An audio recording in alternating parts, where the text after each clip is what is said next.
Kitaabni seenaa artistii Abdii Qophee barreessitoota lamaan barreeffame guyyaa har'aa bakka artistoonnii fi hayyoonni Oromoo jiranitti eebbifame. Kitaabni seenaa gootaa fi qabsaa artist Abdii Qophee of keessatti qabate kun magaalaa Finfinnee Hoteela Intarnaashinaala Lilliitti eebbifame.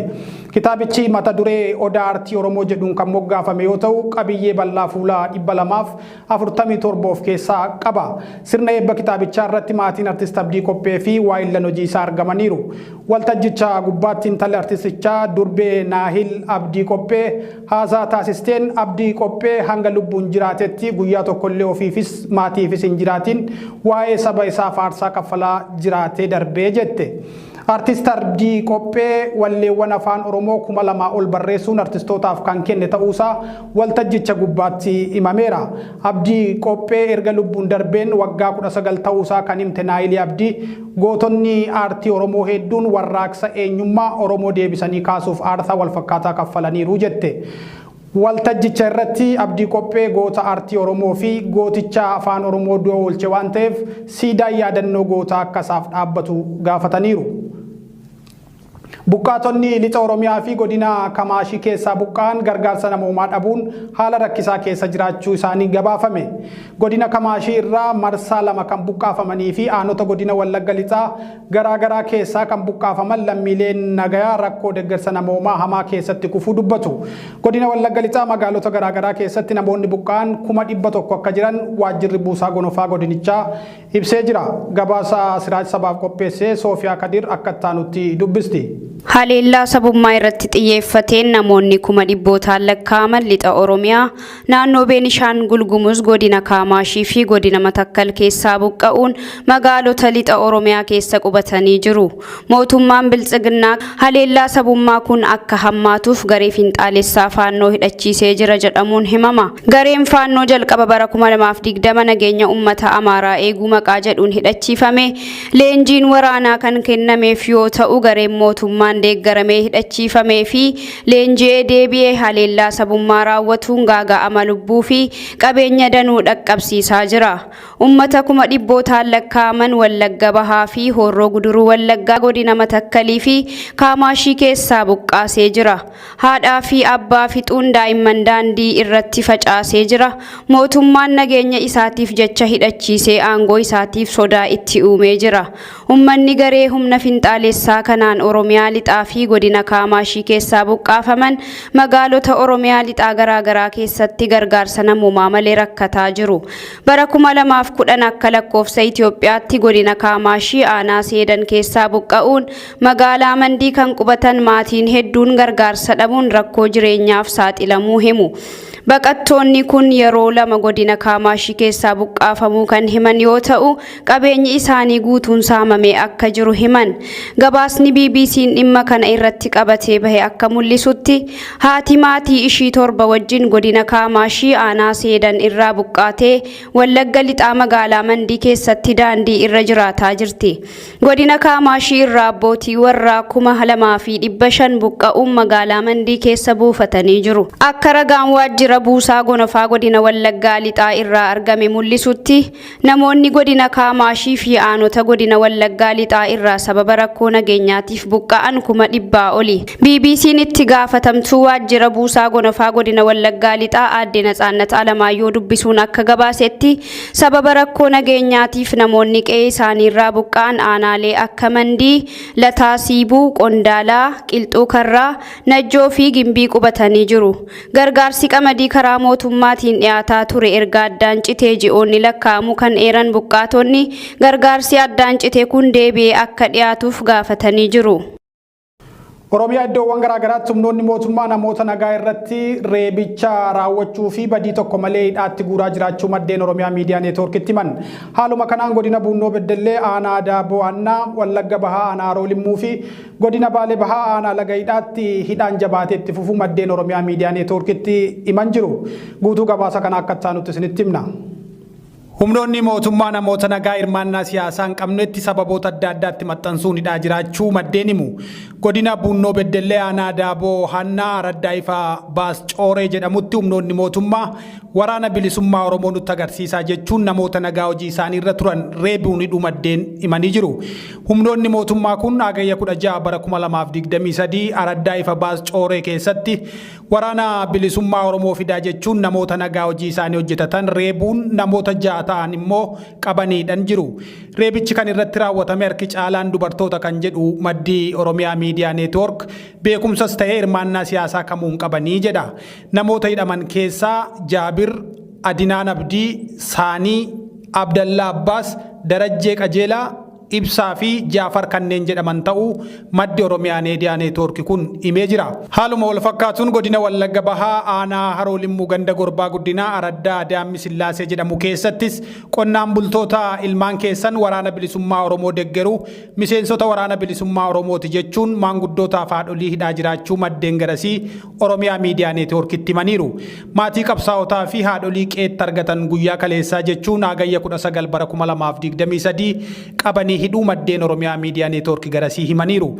Namoota hidhaman keessaa kan maqaan arganne Tarrafee Baabbaa, Maammoo Hundee, Ayyaantuu Dhugumaa, Baqqalaa Qanaa, Dhaabaa Nagarii, Tolinee Qannoo kan jedhamanidha.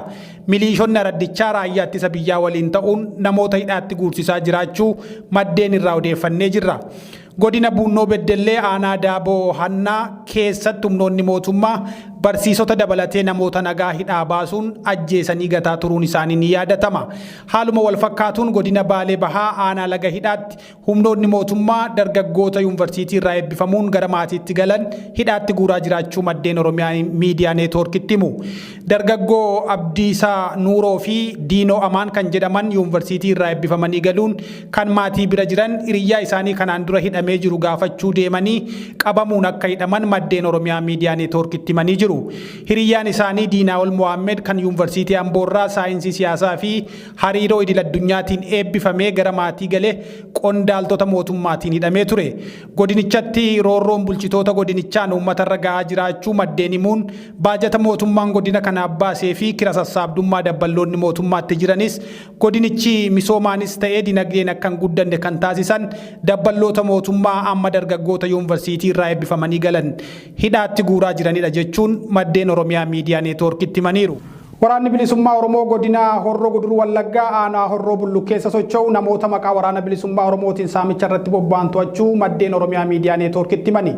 Waraanni bilisummaa Oromoo namoota maqaa wabootiin socho'an kana dheengadda jechuun hagayya 18 bara 2023 Aanaa Horroo Bulluu ganda Aashaayigguu keessatti nama Deessaa Irranaa jedhamu qabanii lagattidhanii birrii 200 gaafachuun dararaa osoo jiranii harkaaf harkatti waraana bilisummaa Oromootiin qabamu maddeen garasii Oromiyaa Miidiyaa Neetwoorkitti himaniiru.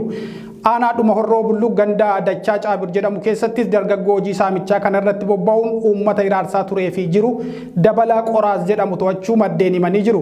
Dargaggoonni biroon Dabalaa Qoraas waliin saamicha irratti bobba'an kan biroon Galaanaa Dassaalee, Abdoo Ayyaloo fi Indaalee kan jedhaman akka ta'e maddi Oromiyaa Miidiyaa Neetwoork kun himee jira. Namoonni maqaa waraana bilisummaa Oromootiin socho'an kun namoota qabanii qarshii gaafachuun yoo waan gaafataman kaffaluu hin dandeenye ajjeesaa turaniiru. Namoonni kunneen maqaa nuti waraana bilisummaa Oromooti jedhuun kan uummata saamaniif ajjeesan yoo ta'u kaayyoon isaanii waraana bilisummaa Oromoo uummata biratti jibbisiisuu akka ta'e maddeen himanii jiru. Namoota akkasii da'oo ta'uufiin hin barbaachisu kan jedhan maddeen Oromiyaa Miidiyaa Neetwoork uummanni waraana bilisummaa Oromootiif eeruu kennuun akka to'ataman gochuun dirqamaa jedhaniiru. Daandiin godina Shawaa Lixaa Aanaa Dirreen Cinnii fi aanota biroo wal quunnamsiisu caccabuun uummanni rakkoof saaxilamuu maddeen ibsan. Daandichi yeroo jalqabaatiif bara 1936 yeroo Xaaliyaaniin Itoophiyaa weerarte kan hojjetame ta'uu kan eeran maddeen bara 1961 waldaan Maccaaf Tuulamaa tokkee kuttaayee hanga Jibaatetti cirracha afuu dubbatu. Yeroo garaagaraatti daandiin kun bahee uummata akka tajaajiluuf baajanni qabamus hojiin hojjetame hin jiru kan jedhan maddeen aanaan Dirreen Cinnii gandoota 21 of keessaa akka qabdu maddeen himanii jiru. Hawaasni aanicha keessa jiraatu sababa daandiin caccabuutiin oomisha isaa gabaatti dhiyeessuun hanqatee jiraachuu himanii jiru. Baankiin misooma Itoophiyaa hojjettoota baankii sabaan qoqqooduu fi gahee malu kennuu dhabuun baankicha keessatti hojii malaammaltummaa babal'isaa akka jiru sanadni keessoo baankichaa Oromiyaa Miidiyaa Neetwoork dhaqqabe ni mul'isa. Sirni baankii kanaa yeroo kam akka sirreeffamuu fi hojjettoonni muuxannoo hojii fi barnoota isaaniitiin yoo madaalamanii qacaramuu danda'u jechuun gaaffii yeroo baay'ee keessoo baankichaatii ka'ee deebii dhabedha. Ramaddii Tibbanaatiin dhalattoonni sabaan Amaaraa dandeettii fi muuxannoo hojii tokko malee kutaa hojii ijootti ramadamuu isaanii ragaan keessoo baankichaa Oromiyaa Miidiyaa Neetwoork dhaqqabee mul'iseera. Yaasin Hasan dabalata isaa akka taanutti qopheessa.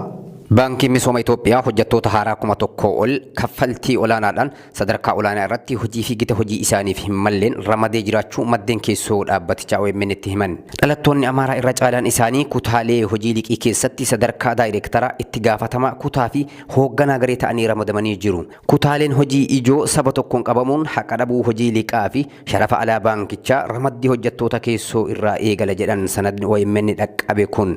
Hojjettoonni sabaan Amaaraa sadarkaa gadi aanaatti ramadamee jiraachuu dhabuun isaa ramaddiin kun haqa kan hin qabnee fi loogii kan qabu ta'uu agarsiisa jechuun maddi OMN himeera. Dhalattoonni Amaaraa haqa malee sadarkaa hoogganummaa fi hooggansa olaanaa irraa kallattiin gara muummee fi hooggana gareetti guddachuun sadarkaa itti gaafatamummaa kutaatti kan ramadaman yoo ta'u, hojjetaan sadarkaa qondaala olaanaa muummee hoogganaa garee itti gaafatamummaa kutaa irraa sadarkaa daayirektarummaattis ramadamaniiru. Akka ragaan baankichaa keessoo bahee mul'isutti hojjetaan saba biroo osoo keessa hin makamin dhalattoota sabaan Amaaraa ta'an qofa daayirektarummaa kan hojjetan Firaawet Kaasaa, Yeneena Gazaw, Masarat Xilahun, Warquu Faradaa fi Tigistii Wadaaja'uu fa'aa akka fakkeenyaatti kaafamaniiru. Koreen komii hojjettootaa walaba ta'ee hundeeffame sirnaan qoratee murtee barbaachisaa ta'e kennuu hin jiru jechuun hojjettoonni komii qaban eeraniiru. Haaromsi baankii misooma Itoophiyaa qabxii muuxannoo hojii dandeettii fi raawwii osoo hin taane saba amantii fi neetworkiidhaan jechuun maddeen OMN itti himanii jiru.